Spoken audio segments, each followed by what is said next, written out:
last episode of Battlecast Primetime. Developer Mike Colonnese was in the studio and gave us some inside information on the upcoming units of Kane's Wrath. Raj goes gaga over Natasha Henstridge and Carl. APOC lays it all down and gets a little angry in his corner.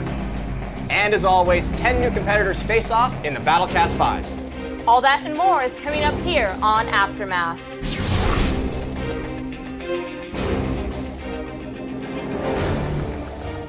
Hey guys, I'm Andrea. And I'm Drew. And welcome to Aftermath, the show where we catch you up on everything you did and didn't see on Battlecast Primetime. We've got a lot to get through, so let's get to it. What's been on everyone's mind for the past few months? You guessed it, the expansion pack. This past episode featured a sneak peek of things to come, but for you, we have more. That's right. We knew you guys wouldn't settle for just a taste, so we are delivering. Aftermath is your source for the latest on Kane's Wrath. Drew sat down with cinematics director Richard Taylor to get a feel for what it was like on set. That's right. I mean, let's face it, the guy has an awesome job, and he was able to score us even more footage from the game itself. Check it out. Command & Conquer 3 Tiberium Wars was blessed with some of the biggest stars, some of the most intense drama, and of course, some of the highest production values available to gamers. And today, we're lucky enough to have the director of those live action sequences, Richard Taylor, here with us in the studio. Welcome. Hey, thanks, Drew. It's great to be here. Now, the Command & Conquer franchise has spanned well over a decade now. Where exactly is Kane's Wrath falling within that timeline? Well, Kane's Wrath actually is in 3 acts, and it begins at the end of Tiberium Sun, and then covers the Tiberium War section, and then a little bit into the future. You know, a lot of players have been with the Command & Conquer series throughout the whole thing, but there are some who are just joining for the first time with Tiberium Wars. What have you done in creating the look of the game to both stay true to the original, but both modernize it and keep it up to date with current trends? Well, what's really unique about the whole Command & Conquer franchise is that it's one of the few franchise that actually features live action. And, you know, I think that it's really brilliant for doing that because in this franchise, you're being addressed as the player, as the commander. And so the actors are looking you right in the eye and talking to you, and to have computer simulated characters that could do that, for you to really believe they have a heart and soul and to look you in the eye, it'd be very difficult. When Tricia Hellfire asks you for help, there's a little bit more sympathy there. Here at EALA, we're trying to, you know, raise the bar, and so one of the first things to do was to really make them have high production values, so they are feature level, that when you look at them, there's no second guessing what our intent was, and that's to make it have a really rich value. So the production levels are higher, the actors are much better, they're higher quality people, as you know. I mean, when you have Billy D. Williams and Tricia Hellfire and Josh Holloway and Jennifer Morrison, I mean, what can you say? Those are great people. I would certainly do whatever Tricia asked me to do. I mean, who wouldn't? I did. So, the big returning character is, of course, Kane. Now, without, you know, spoiling anything, what can we expect from him? How does his character grow? Well, I think in Kane's Wrath, what's really neat is that the writers have really done a great job of arcing his character. So you get to see him at his most kind of downtrodden. You get to see him rise out of the ashes and, you know, come back into power, and then to move on. I got to say, Joe Coogan, who plays Kane, is just a terrific guy and a really talented actor. Going into this whole thing, never having met him, I wasn't sure, you know, how well he'd perform, but boy, he's come through beautifully. And I was really thrilled the way that he acted with other actors. I mean, a lot of what he did in the earlier Command & Conquer series, he was you know, really just addressing the camera, and there wasn't a lot of inner dialogue between characters. Boy, but when he locked up with Tricia Hellfire, and then we have some new actors in this next sequence that are really beautiful. Yeah. Now, speaking of some of the new actors, Natasha Henstridge, yeah. Carl Lumbly. Yeah. Can you tell me anything? I mean, I know we don't want to give anything away, but what can we expect from the characters they're playing? Well, Natasha plays Alexa, and it's a really complicated role. And she's a very, very talented actress. I mean, you know, a lot of people miscredit, you know, beautiful women for, you know, the talent that they have. She really had a lot of complicated stuff to do in this. And, you know, I think it's a tribute to these actors that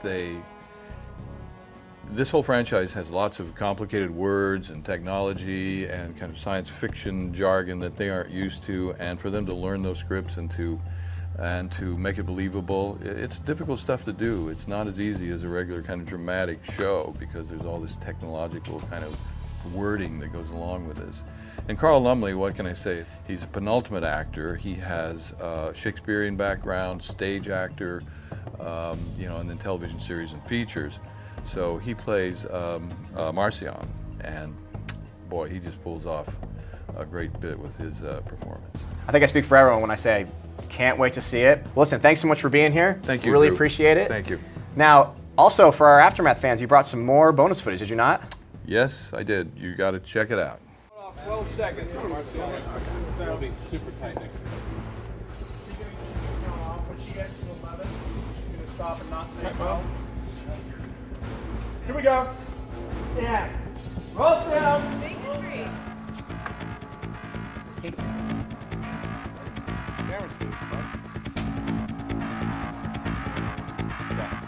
Action. The factions in South America follow not out of faith, but out of fear. But fear alone won't be enough to bring the other factions into the fold. The dust has cleared from the World Cyber Games in Seattle, Washington, and only one competitor was left standing. Sean Clark, aka Apollo, walked away with the money and the title of greatest C&C gamer.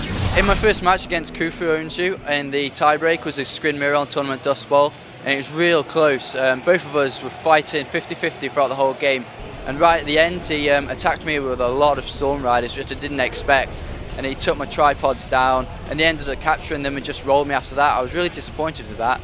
And the other game we played against him, which was the final game, was a screen mirror again on Small Town USA, and I was really gutted with this game actually because I'd actually had it won. I mean, I'd knocked him off the expansion and the corner, and for some reason I didn't scout his base and he teched, and therefore I thought I got it, so I laid back a little bit, and then all of a sudden he had Mastermind tripods coming at me, storm columns, and I was like, oh my god. So I basically lost that, threw that game away, which was really disappointing, but hopefully if I meet with him again I will take him down. Dude, so you are moving on to the grand finals. How do you feel? Exhausted. You're out of breath. Yeah, it's so hard. What was the key there to beating Daco? Stopping them APCs. He loves his APCs and his engineers. If you don't stop it, he'll win in a minute. He'll win 1-30. He's won all his other games in like under 2 minutes.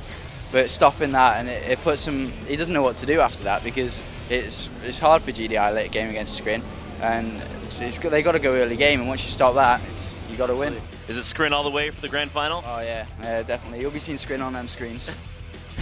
Now, for a special look at the next episode of Battlecast Primetime, we go live to our EA special correspondent, Sarah Nelson. Thanks, guys. Coming up on Battlecast Primetime Episode 4.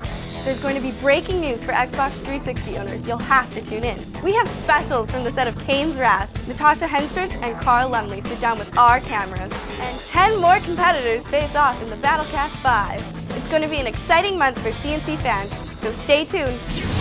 Be sure to check out our website at www.commandandconquertv.com for special features, behind closed door presentations, and the most complete and up-to-date information on everything Command and Conquer. And as always, strategize, compete, and battlecast your match. Well, that's all the time we have for this episode. For all of us here at Command & Conquer TV, thanks for watching.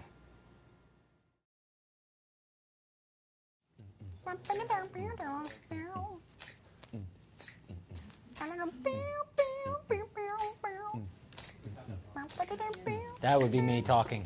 And be sure... Thanks, Sarah. And be sure... Thanks, Sarah. And be sure...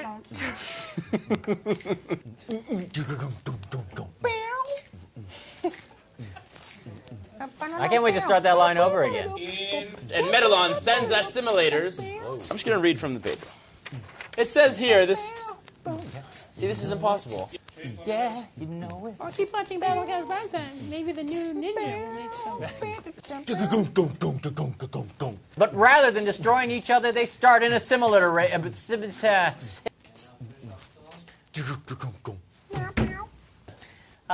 You're gonna be fine, David. That's a collective view, by the way.